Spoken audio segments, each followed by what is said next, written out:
ඉතින් මේ තියෙන්නේ iPhone 11 Pro 2019 රිලීස් කරපු iPhone එක. ඉතින් ඔයගලන් ටිකක් වැඩි මුදලක් දීලා iPhone එකක් මිලදී ගන්න අදහසක් තියෙනවා නම් මේ iPhone 11 Pro එක ගන්න එක හොඳයිද නැද්ද කියලා තමයි අද අපි වීඩියෝ එකකින් බලන්න හදන්නේ.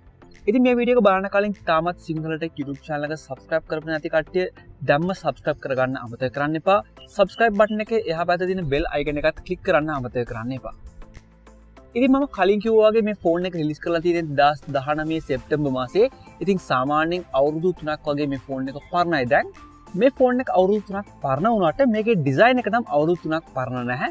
සාමාන්‍යයෙන් ඔයගලන් 2022 අවුරුද්දේ iPhone එකක් මිලදී ගත්තත් මේ වගේ ඩිසයින් එකක් තමයි බලා ගන්න පුළුවන් වෙන්නේ ඔයගලන්ට.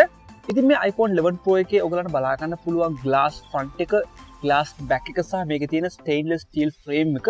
ඉතින් මේකේ තියෙන stainless steel frame එක සහ මේකේ තියෙන glass body එක නිසා ඔයගලන්ට මේ ෆෝන් එක ටිකක් බරයි. සාමාන්‍ය ඔයගලන්ට ග්‍රෑම් 188ක බරක් මේ ෆෝන් එකේ බලා ගන්න පුළුවන්. ඒ වගේ මේ ෆෝන් එකේ IP68 dust and water resistant පාසුකම තියෙනවා. ඉතින් ඔයගලන් මේ ෆෝන් එක වැස්ස වෙලාවකට වගේ යූස් කරනවා නම් ඔයගලන්ට ඒ තරම්ම ලොකු ඉම්පැක්ට් එකක් වෙන්නේ නැහැ. මේ ෆෝන් එකට IP68 water resistant පාසුකම තියෙන නිසා.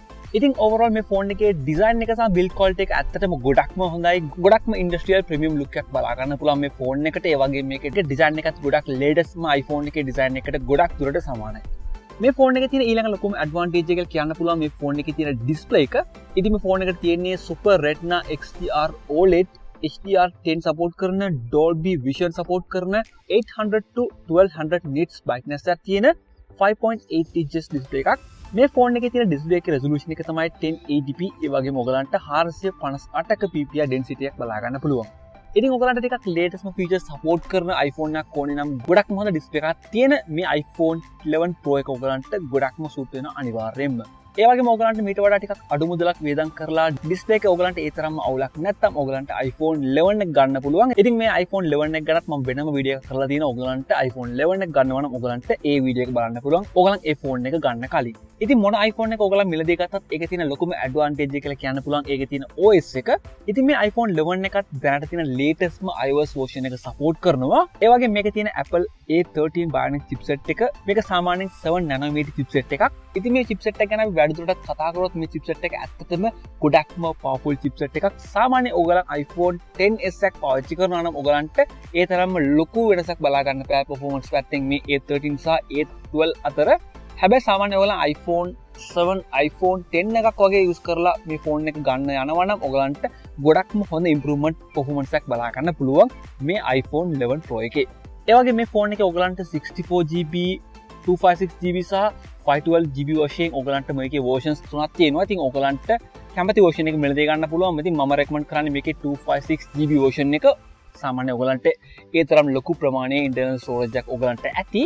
ඉතින් ඔයගලන්ට ඒකත් මදි නම් 512GB version එක මිලදී ගන්න පුළුවන්. හැබැයි මම ඔයගලන්ට මේකේ තියෙන 64GB version එක recommend කරන්නේ නැහැ.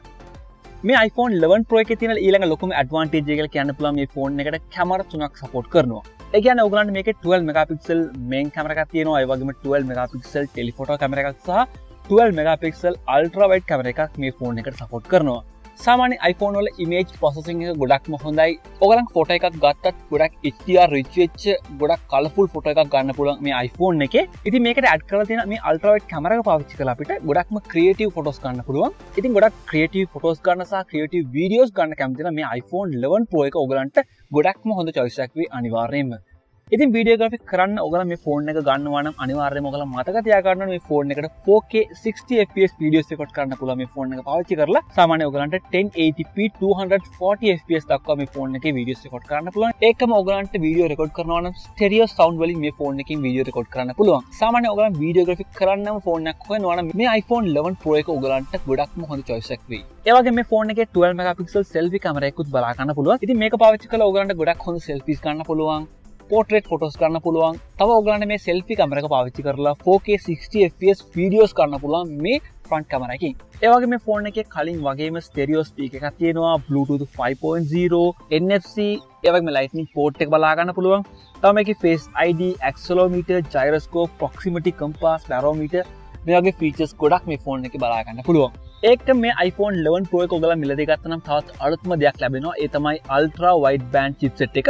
ඉතින් මේ ultra wide band chipset එක පාවිච්චි කරලා ඔයගලන්ට සාමාන්‍යයෙන් ඔයගලන් Apple AirTag පාවිච්චි කරනවා නම් ඔයගලන්ට ගොඩක්ම උදව් වෙනවා මේ ultra wide band chipset එක. ඒවගේ මොකරන්න මේ ෆෝන් එක බලාගන්න පුළුවන් 3046 මිලියම්පියර් බැටරි කැපැසිටි එකක් තියෙනවා. සාමාන්‍යයෙන් මම පාවිච්චි කරපු තරමින් නම් මේ ෆෝන් එකේ පැය 6ක ස්ක්‍රීන් ඔන් ටයිම් එකක් බලා ගන්න පුළුවන්. මේ iPhone 11 Pro එක ඔයගලන් heavy use කරනවා නම් පැය 4මාරක ස්ක්‍රීන් ඔන් ටයිම් එකක් බලා ගන්න පුළුවන්. normal use කරනවා නම් පැය 6ක ස්ක්‍රීන් ඔන් ටයිම් එකක් බලා ගන්න පුළුවන්. ඉතින් මේ iPhone 11 Pro එක ඔයගලන් දැනටමත් use කරලා තියෙනවා නම් ඔයගලන්ගේ experience එකත් අනිවාර්යයෙන්ම පල්ලෙහා comment කරන්න පුළුවන්. මේ වගේ videos දෙකටම බලන්න කැමති නම් අනිවාර්යයෙන්ම සිංහලට YouTube channel එක subscribe කරන්න අමතක කරන්න එපා. මේ video එක කැමති නම් like කරන්න, ඔයාගේ යාළුවන්ටත් බලන්න share කරන්න. ආයෙත් අපි මේ වගේම වීඩියෝ එකකින් හම්බෙමු.